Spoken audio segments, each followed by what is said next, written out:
Alrighty guys, we're going to be diving into the latest Jubilee video with Patrick Bet-David, and it's basically this time around is one capitalist, which is Patrick Bet-David, the guy that does his podcast on YouTube against 20 anti-capitalists. The premise of this video already I don't really like the title of, because Patrick Bet-David isn't actually a capitalist, and the people that are anti-capitalist, some are anti-capitalist actually, because one was actually advocating for Marxism, which is absolutely insane. But capitalism on its face, nobody actually advocates for that. Like today, America isn't a pure capitalist society. It obviously is mixed in with some socialist ideas or social programs, as I should say. So it's not really capitalist on its face that he's defending, and it's not really socialism or Marxism that the anti-capitalists in this video are defending or advocating for. At least some of them, at least the majority of them, I'd say. So I'm going to get into the video. I just want to say that to preface this video, because it's pretty clear that what they're saying, and they never even define the words that they're defending once. The thing that they're defending, the theorists who came up with socialism, Marxism, the anti-capitalists in this video, they're not advocating for what Karl Marx actually came up, the theorist who created socialism and Marxism. And for the capitalists, I believe Adam Smith is his name, who is the theorist who created capitalism. Patrick Bet-David is not advocating for capitalism. So I'm gonna play the video in its entirety, or not in its entirety, but I'm probably gonna interrupt and then give my thoughts on. This is gonna be the short part of this clip. Okay, so we're gonna go over this short clip. The claim that we're going to be going over today in this short clip is going to be capitalism has lifted more people out of poverty than any other system. Now, like I've already prefaced and said, the claim on its face is really difficult to navigate, because there's no pure, well, to my knowledge, there's no pure capitalist systems, socially economic systems on Earth today. I might just be ignorant to that fact, but I don't think so. Either way, any system by itself, whether it be on the right, like the crony capitalists, or just capitalism and socialists and Marxism, they all have poverty, really. I'd probably argue that socialism has less poverty than capitalism, as the theorists would write it, but it's really no point, because nobody wants to live in either system. It'd be a mix between socialism and capitalism.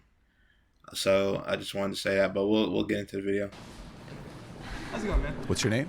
Armin. Armin? Yep, Armin Crow.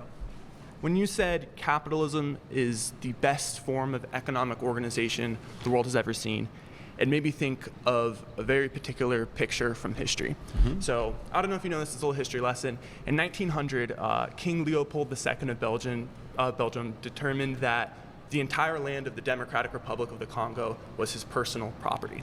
And within 10 years, capitalists came out, they exploited all the land, extracted trillions of dollars of resources. 15 million Congolese died. For reference, the Holocaust killed 6 million people. And the most famous picture from that time in history is a rubber worker staring at the disembodied hands of his 8-year-old daughter because he didn't hit his rubber quota.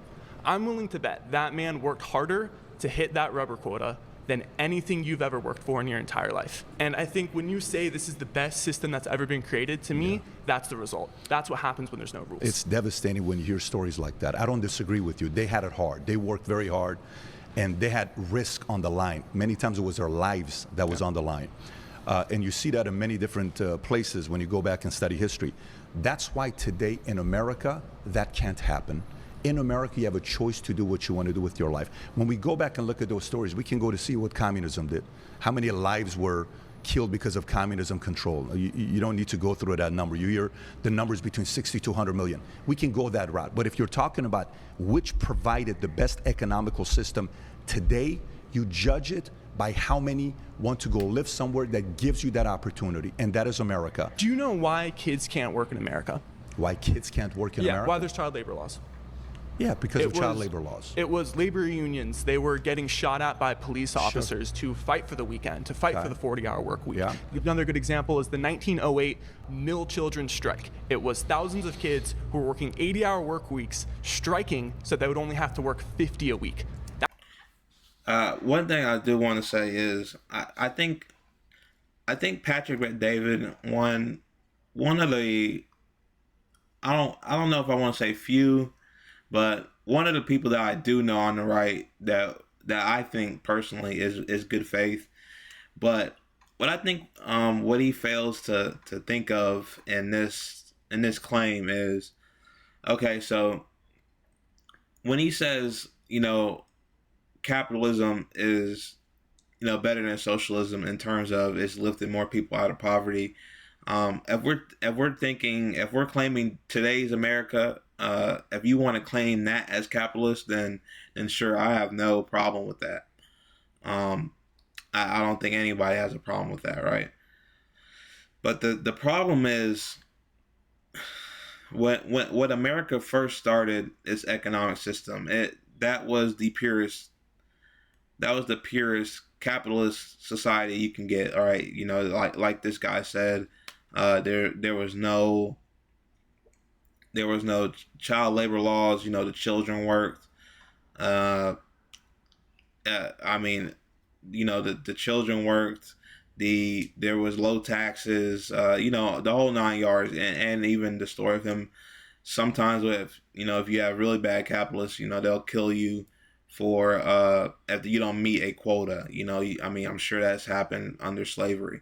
If you don't, you've heard stories like that of slavery. If you didn't pick so much, then you go in the hole where it's hot as shit, and a lot of different things. But the main point is, when you started off with capitalism, as time went by, you started seeing more policies to the left. That's why, Abraham Lincoln was called a liberal, and, the Confederate Party and all that. You start implementing more social policies that socialism will give you, not capitalism. You reformed the capitalism to the left every few years. You don't add more right-wing policies, you add more left-wing policies. That's why FDR and his New Deal, FDR is one of the best presidents of all time. So you don't shift to the right. You don't, unrestrict child labor laws. You don't enslave people for profit. All that is capitalism. The enslavement is capitalism, because that would maximize profit if you didn't have to pay your slaves. Everything that's good in this country has came from left-wing reform, and they just don't want to acknowledge that at all. They don't want to come to coop with that, or they just don't want to acknowledge it at all, and I don't know why. So if anything, if you want to call, it just depends on what you want to call it, and you'd have to, define a lot of things if I was debating him myself. But just to keep it short, today's America, if you want to call that the capitalist, then I have no problem with capitalism at all. I mean, today, I'd want it to be shifted more left, more towards the Sweden of countries, instead of what would be a hyper-capitalist state.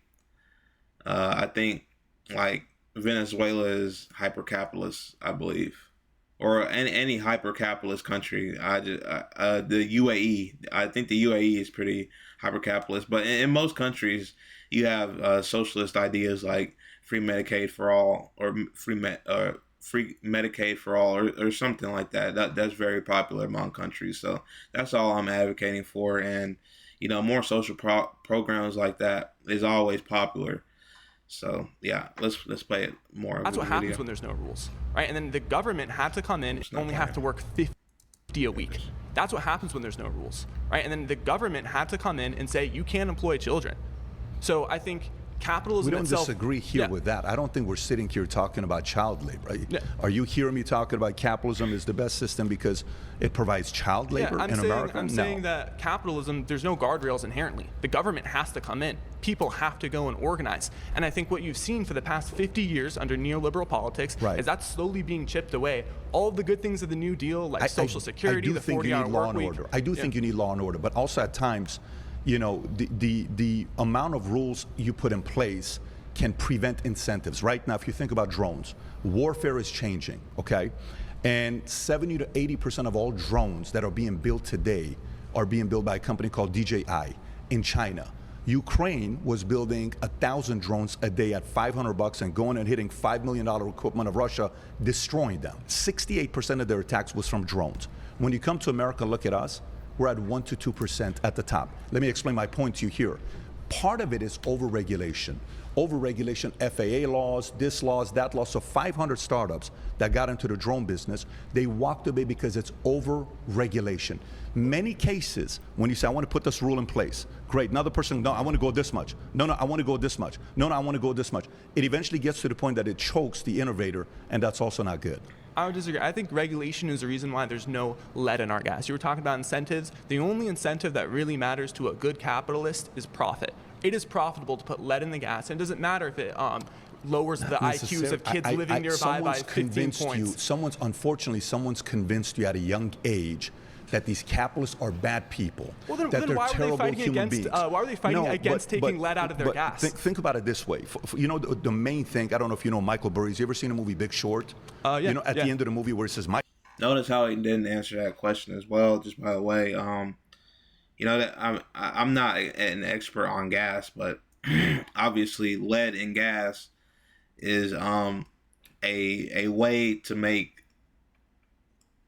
to basically, how do I put it, is a way to use less gas or pure gas and put in water in it. Like I remember, I think I was more of a kid, but it was some scandal that some gas company was adding more water in the gas instead of the right amount of gas, and they were just doing this for profit. Obviously, he didn't answer that question. Now, you can debate this regulation thing all day. It's really a nuanced thing, I'd say. Obviously, regulation is good for some points, and sometimes it's not. Obviously, you don't want to be over-regulated, and you don't want to be under-regulated. You can't really debate that. You can debate this on different topics, but broadly, you don't want to be over-regulated, and you don't want to be under-regulated. That's just the truth. Michael Burry now is focused on water because he thinks in the movie Big Short, at the end of the movie where it says Michael Burry now is focused on water because he thinks water is the future gold or whatever he calls it, right? Sure. Okay. Go to the company that's Coca-Cola that sells Coke, and how much criticism have you had over the years with Coke, right? Oh, I think Nestle's had a lot of criticism because they don't think water is a human right for the... That's a different conversation. Another fun thing with Coke, and they were just talking about regulation, they used to have cocaine in Coke. That's why you need regulations. So Patrick Bet-David just brought up another thing that I thought of, that where he's saying you don't want to overregulate something, but there you go, just right there, a example of where you need regulation. You obviously can't have people drinking cocaine out of a soda.